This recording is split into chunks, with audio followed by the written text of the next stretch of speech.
This afternoon, obviously, Winnipeg Jets made an announcement today that we had decided to send Mark Scheifele to Barrie of the Ontario Hockey League, and I'll open things up to your questions. Why? Well, I think it's an opportunity to have a young player to continue his development, and Mark's a player that.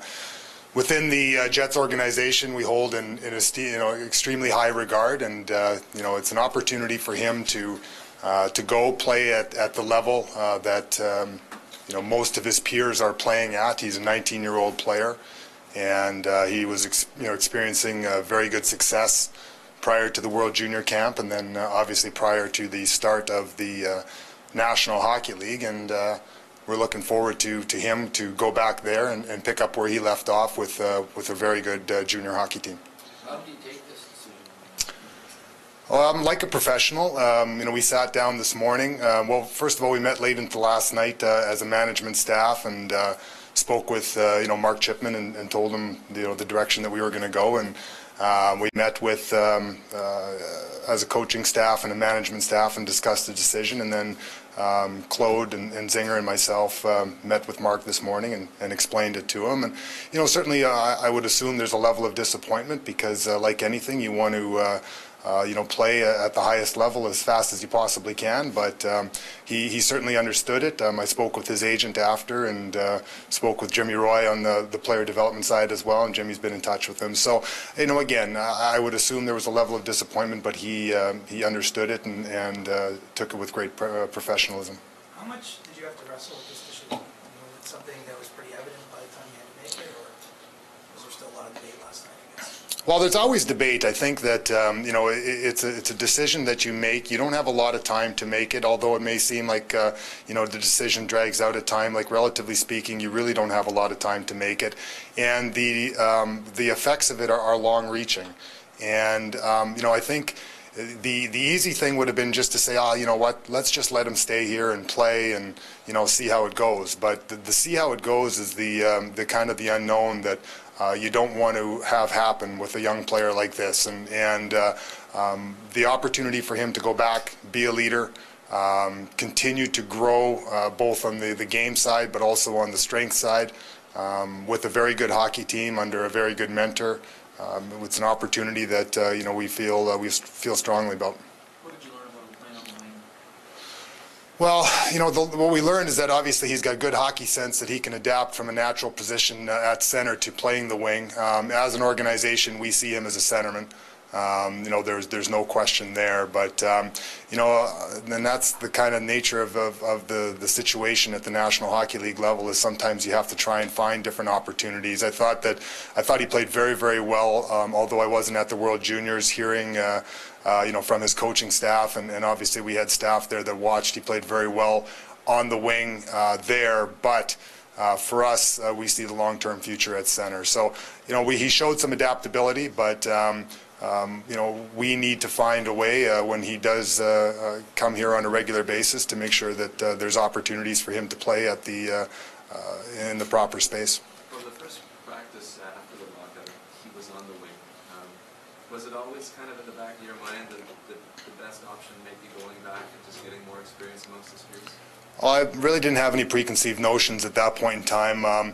The disadvantage that we had, as an organization, and every organization at this point in time, was that we didn't have the opportunity to have a training camp. And generally training camp is essentially 14 days long, give or take. So you have that opportunity to evaluate, play exhibition games, where you can take a look at different players, under different lights and in different situations. We didn't have that luxury. We, obviously it was important that we got off to a good start. There was some set lines from last year that you were going to have to give some opportunities to play to see if that chemistry still existed. And then obviously we brought in Olli Jokinen into the organization, so you have to give him a good chance to see where it fits and where the natural levels are going to be. And there's young players also like Alex Burmistrov that again, so there's lots of different players that you have different issues and different placement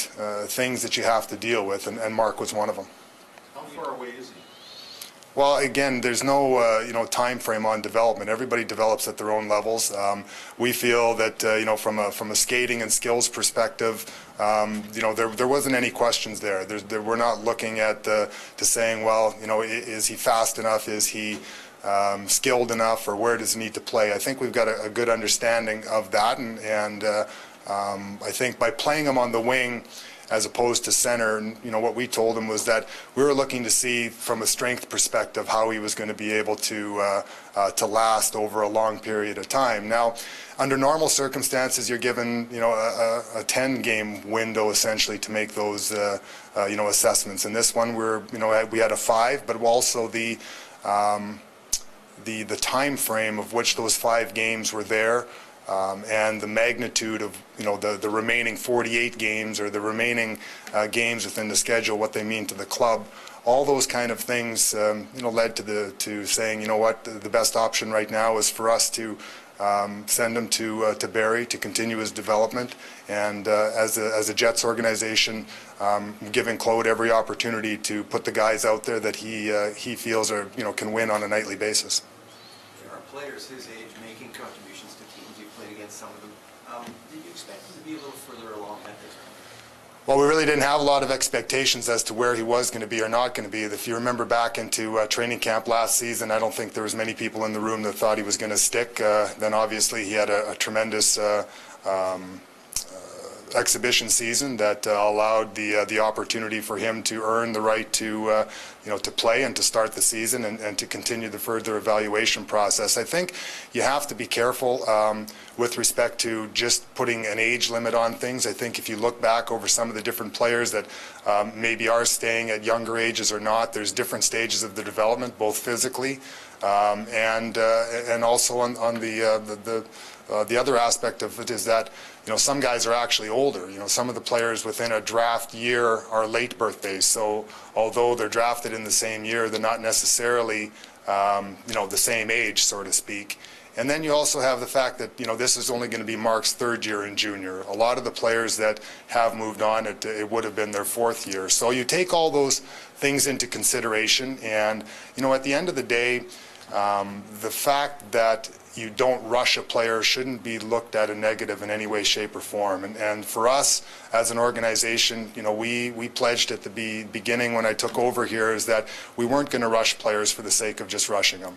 I don't have to stand here and say, hey, look, our first rounder's playing in the National Hockey League. For me, it's giving the kids the proper opportunity to grow, giving our coaching staff the proper opportunity to try and win on a nightly basis.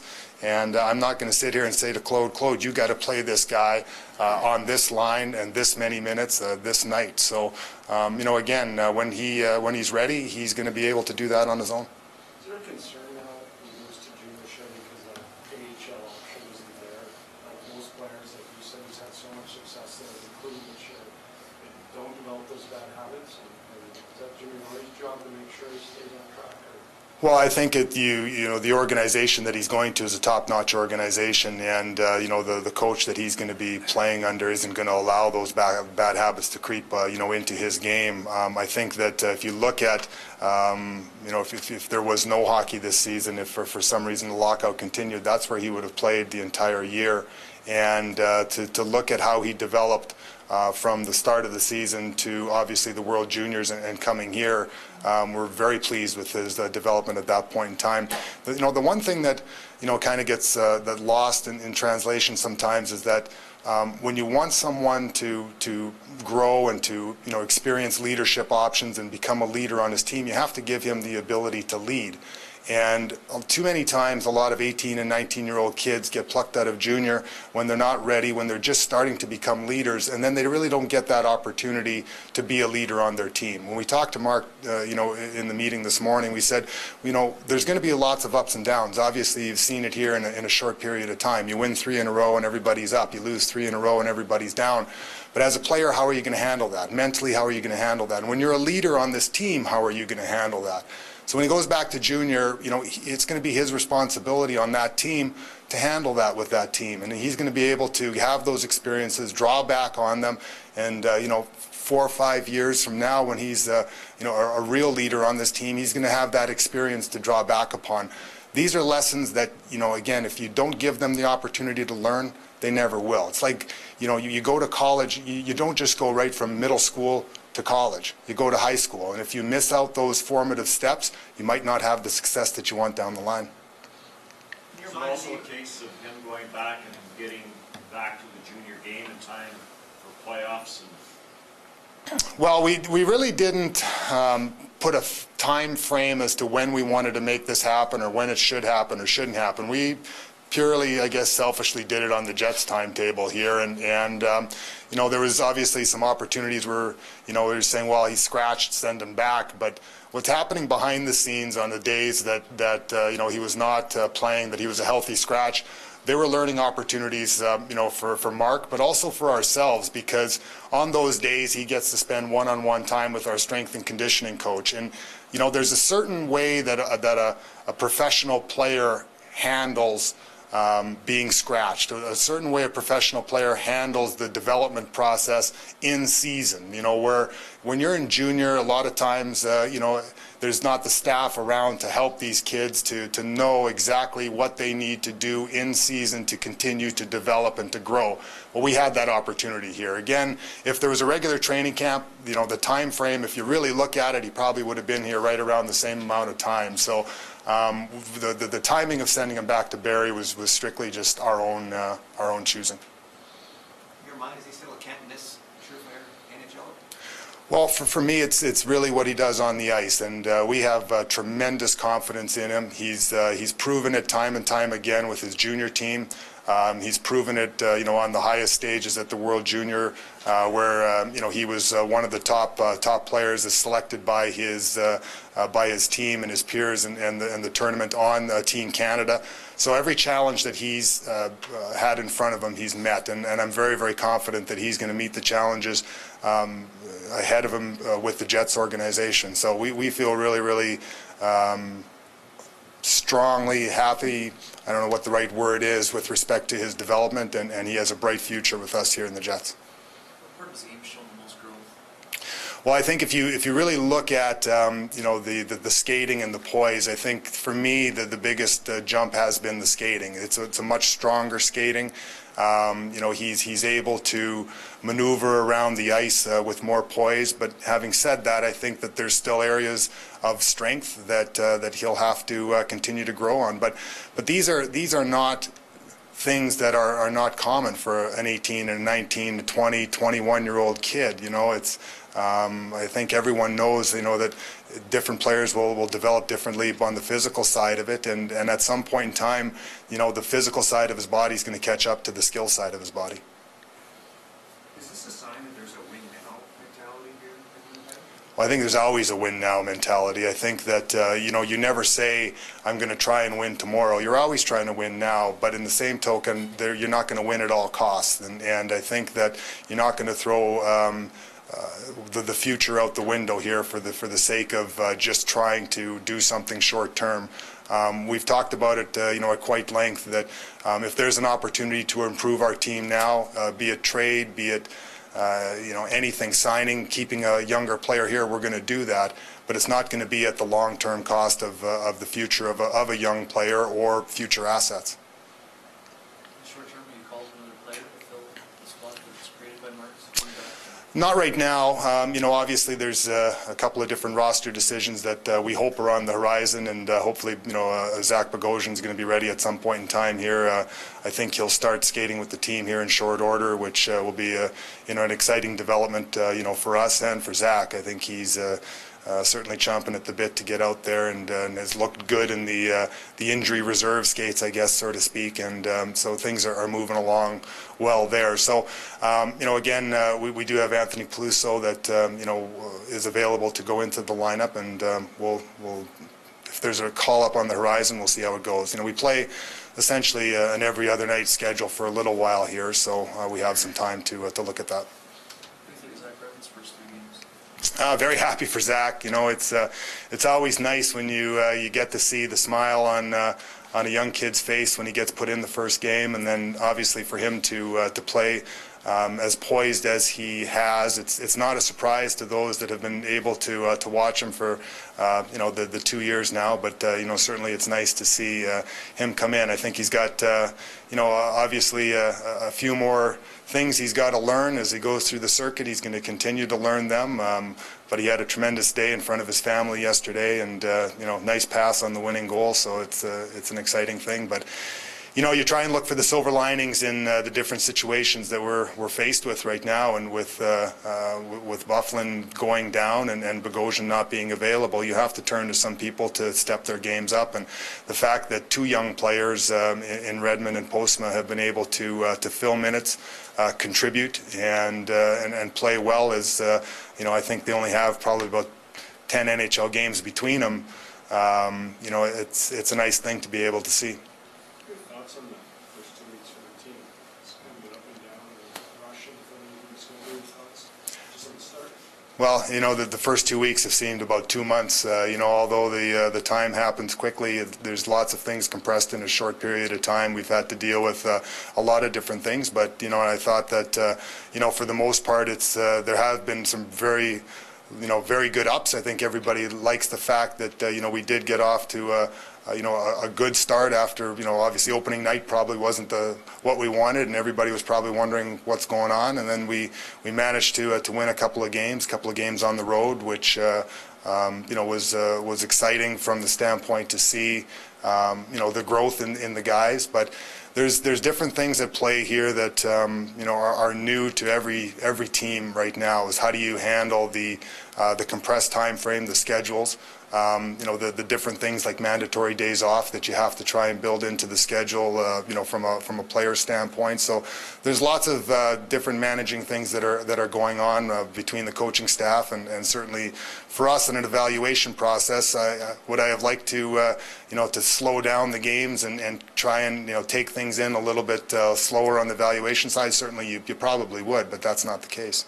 How would you characterize this point in time in Alex Burmistrow's career in terms of the opportunities he's been given now, and where he may or may not be in his development? What kind of a role he can play for you? Well, I think if you go back to last year, and I don't want to say it this time, but last year at the beginning of the season, he was given an offensive opportunity, and he flourished. And then at one point in time, he hit a wall. Don't know why, don't know what, but those things, certainly you could see, and frustration I think mounted because the points weren't coming and the offensive side wasn't coming as quickly. But that was a year ago, so now you see Alex from a different perspective, a different, he's a year older, he's grown a year more.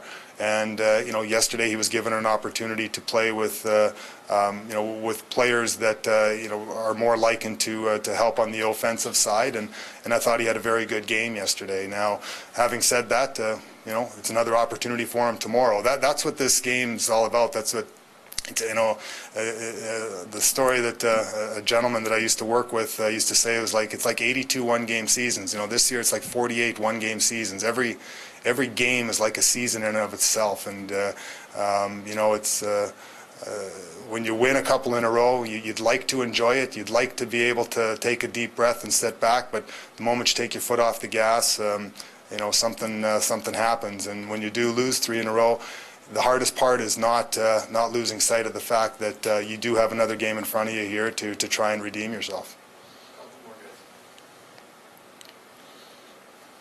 All right. Good, thank you.